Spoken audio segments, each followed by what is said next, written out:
Boa tarde, pessoal. Boa tarde, espectadores do Análises Renais. Eu vou aqui começar o assunto, né? Começar a live, mas depois vem outras pessoas me substituindo. Mas eu queria dar alguns recados aqui. A primeira coisa é que a introdução desta live eu a dedico com toda a minha honra e todo o meu respeito ao senhor Eduardo Bisotto.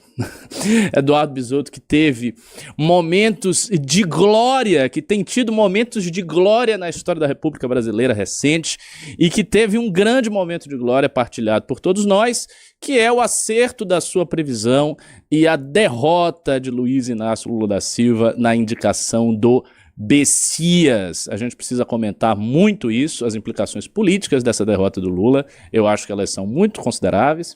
A segunda coisa que eu quero falar também nessa minha introdução, que eu não sei quanto tempo que vai durar, mas vou falar tudo que eu tenho que falar rápido, para que eu não deixe de falar alguma coisa aqui que esteja na minha cabeça. Segunda coisa a falar é as expectativas sobre o debate entre o Renan e o Flávio Bolsonaro. A situação começa a esquentar, como vocês podem ter visto, os dois trocaram aí umas farpas no Instagram. Você não viu isso, não? Não, não vi. Não viu? Não vi. É assim que você prepara a pauta, operadora, a coisa mais importante, a operadora não viu? Posso me defender? Que Por isso? favor, se defenda, viu? Que situação é essa? Não viu? Como que tira isso daqui que é coisa do queridíssimo Risola? Mas isso, só para você se situar, o que aconteceu? O Flávio chamou o Renan de cogumelado, colocou lá muito cogumelo, não sei o que foi. É isso aí. E o Renan respondeu dizendo: boa rachada, vamos se ver no debate. Até lá não desmaie, não. Já saiu notícia sobre isso. A mídia divulgou aí essa tensão entre os dois. E eu acabei de tuitar sobre esse assunto, porque eu acho que o debate vai acontecer. E eu vou aqui defender o motivo pelo qual eu acredito que os debates vão acontecer. E haverá, em algum momento dessa eleição, pelo menos um, não sei se vai ser mais um, mas pelo menos um confronto entre Renan Santos e Flávio Bolsonaro, para mim, vai acontecer nessas eleições. Queira o monopólio de mídia ou não, mas eu acho que isso vai acontecer. Para mim isso está dado quase como um destino fatal e eu vou defender o motivo para acreditar nessa posição. Mas vamos lá, a primeira coisa, sobre o caso aí do Bessias. A gente viu pela primeira vez em 132 anos de história política brasileira, uma indicação de ministro do STF ser negada pelo Senado brasileiro numa derrota histórica para o governo do PT. Com 42 votos, o Jorge Messias foi rejeitado pelo Senado como ministro do STF. É muito importante pensar algumas coisas aqui em torno desse fato. O primeiro fato é que isso não pode ser contabilizado como algo que o governo esperava. Nenhum governo entra numa indicação do STF sabendo que essa indicação vai cair. Ninguém faz isso. Então isso significa que o Lula acreditava até acontecer, o governo PT acreditava até acontecer que eles tinham as cartas, eles acreditavam que eles tinham como colocar o Messias lá. Eles entraram nessa indicação.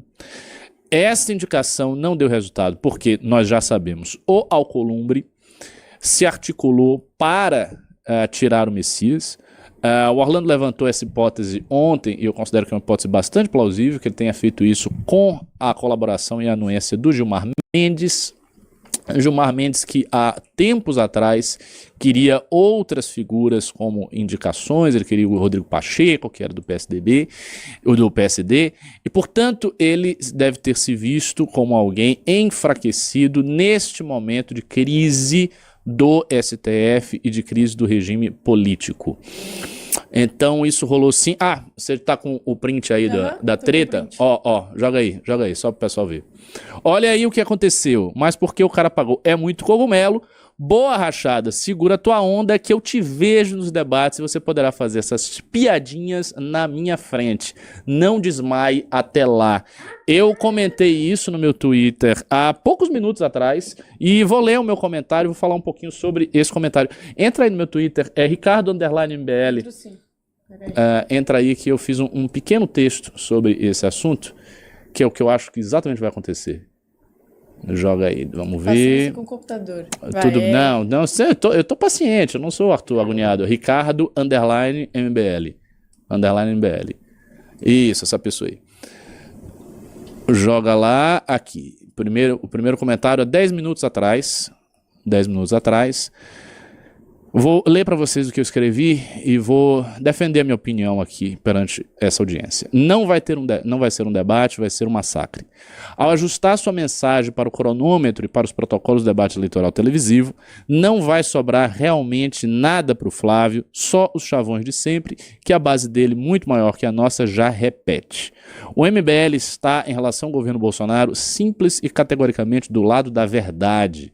Pois o governo do pai desse cara foi uma bosta, ele realmente traiu as pautas pelas quais foi eleito, o país não superou nada e ele, Flávio, é um cara menor. Quando isso for falado com todas as letras, a partir da voz de um candidato, e no caso do Renan, com ainda a carga das questões pessoais que foram muito sérias, pois o bolsonarismo tentou prendê-lo e destruir o movimento que ele fundou. É isso que eu imagino, um massacre e uma vingança justa. Isto eu acho que vai acontecer no debate e eu vou fazer aqui uma previsão. Eu sei que eu não acerto como o Bisotto acerta, mas eu vou fazer a minha previsão. Eu acho que vai rolar algum debate entre Flávio Bolsonaro e Renan Santos. Pelo menos um debate. A razão principal para eu acreditar que vai rolar é a seguinte. Primeiro, eu acho que o Renan vai se consolidar no terceiro lugar. Então, quando começar propriamente a campanha, o Renan já vai estar consolidado no terceiro lugar, com folga em relação a todos os demais candidatos. Não acredito que essas candidaturas que estão sendo colocadas aí, elas vão se manter. Acho que com a saída dos outros candidatos, o voto vai migrar para o Renan. Não vai migrar inteiramente para o Renan, não, todo o voto que vai migrar para ele, mas parte desse voto vai migrar para ele. Então eu acho sinceramente que quando começar a campanha ele já vai estar consolidado no terceiro lugar. E uma das coisas mais importantes para a gente observar em relação a essa tendência é ver se nas outras pesquisas, porque a pesquisa da Atlas já mostra uma consolidação. Na pesquisa da Atlas ele já está consolidado. Ele já aparece ali com 5.3, 5.4, em cenários até com 5.6 e os demais candidatos com 3, com 2, com 4, portanto já fazendo uma certa diferença em relação ao voto que ele tem, e ele cresceu nas pesquisas da Atlas, ou seja, ao longo dessas pesquisas ele tem crescido e não diminuído e não estagnado. O que nós temos que ver é se as outras pesquisas eleitorais vão acompanhar a mesma tendência e se ele vai aparecer, por exemplo, na pesquisa da BTG ou na pesquisa da Quest, em outras pesquisas, consolidado no terceiro lugar. Se ele aparecer consolidado no terceiro lugar, e eu acredito que isso vai ocorrer, fica muito difícil para a mídia brasileira tirar este cara de um debate. E vamos lá, vocês assistem debate presidencial, vocês assistem debate eleitoral, né, de presidente, governador e tal. Não tem um debate na primeira fase, antes do segundo turno, que seja um debate de duas pessoas. Isso não existe. Todos os debates presidenciais começam como debates amplos, porque a gente está falando de primeiro turno. Então são 4, 5, 6 candidatos ali dividindo palco. Se um candidato está firmemente consolidado no terceiro lugar, não tem nenhuma razão midiática para sumirem com esse candidato. E aí não adianta falar, mas a lei permite, porque se você está num partido que não tem tantos deputados, a lei... Não é uma questão de lei, é uma questão de razoabilidade. É uma questão de razoabilidade. A mídia não está do lado do Renan, a mídia não está do nosso lado. Mas a mídia, minha gente, a mídia tem uma certa, como é que eu vou dizer, um certo respeito pelo protocolo que ela própria cria em relação aos debates eleitorais. Então, vai ser muito estranho que somente dessa vez, na história da República, eles garfem um candidato que está em terceiro colocado em todas as pesquisas. Se você gostou do vídeo, não se esqueça de deixar o like e se inscrever no canal. Isso me incentiva muito a continuar trazendo vídeos novos todos os dias. Te vejo no próximo vídeo!